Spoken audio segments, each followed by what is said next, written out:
மௌனி எது பண்ணியிருந்தாலும் என்கிட்ட வந்து என்ன ஆச்சுன்னு சொல்லிட்டு என்ன பிளேம் பண்ணாதீங்க.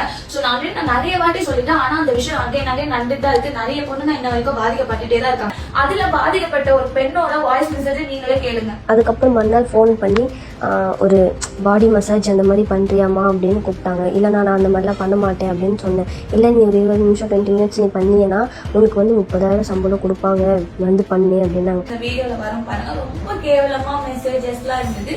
இந்த மாதிரி நிறைய பொண்ணுங்களை வந்து ஏமாத்துனா அப்படின்னு எனக்கு நியூஸ் தெரிய வந்ததுக்கு அப்புறமா நான் வந்து இன்ஸ்டாகிராம்லயே வந்து ஒரு வீடியோ போட்டிருந்தேன். இந்த மாதிரிலாம் நடக்குது, எனக்கு எந்த சம்பந்தமும் கிடையாது அப்படின்னு சொல்லி நான் வீடியோ போட்டிருந்தேன். போது அதை பார்த்துட்டு நிறைய பொண்ணுங்க எனக்கு மெசேஜ் பண்ணிருந்தாங்க, அக்கா எனக்கு இப்படியா இருக்கு அப்படின்னு சொல்லிட்டு நிறைய பொண்ணுங்க. நான் இது கொஞ்சம் கூட நான் எதிரே பாக்கல.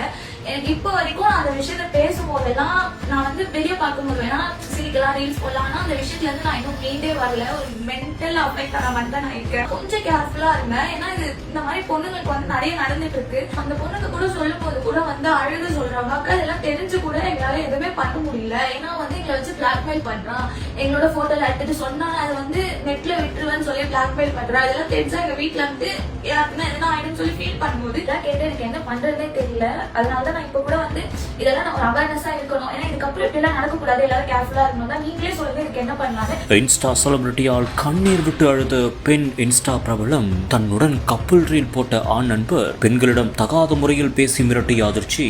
ஏன்னா இப்படி ஒரு ஃப்ராட் எல்லாம் நம்ம விட்டே வைக்கவே கூடாது. நார்மலா ஒரு பொண்ணை விட்டுட்டு வேற ஒரு பொண்ணை லவ் பண்றேன்னா அது ஓகே. ஆனா இந்த மாதிரி ஒரு வேலையை பண்ணும்போது பொண்ணுங்களை கூப்பிடுறது, அதுக்கப்புறமா வந்து அந்த பொண்ணுங்களை வந்து வெளிநாட்டுல வேலை இருக்கு அனுப்புறது, ஒரு ஃபேக்கா ப்ரொடக்ஷன் டீம்னு ஒன்று செட் பண்றது, ஆஃபீஸ் மாதிரி போட்டு மூவில நமக்கு ஒரு சான்ஸ் வாங்கி தர, நீ வந்து இந்த மாதிரி இருக்கணும் அட்ஜஸ்ட் பண்ணுன்னு சொல்லி தப்பான பேரை யூஸ் பண்றது, இந்த மாதிரி நிறைய பண்ற ஃப்ராடுகளை நம்ம இப்படியே சும்மா விட்டோம்னா இது இன்னும் ஏறிட்டே தான் போகுது. சரி ஓகே, நானும் வந்து நான் அமைதியா நான் விட்டேன். பட் ஆனா இது இன்னமும் இது இப்படியே நடந்துட்டே தான் இருக்கு. இதுக்கெல்லாம் நீங்களே என்ன பண்ணலாம்னு சொல்லுங்க.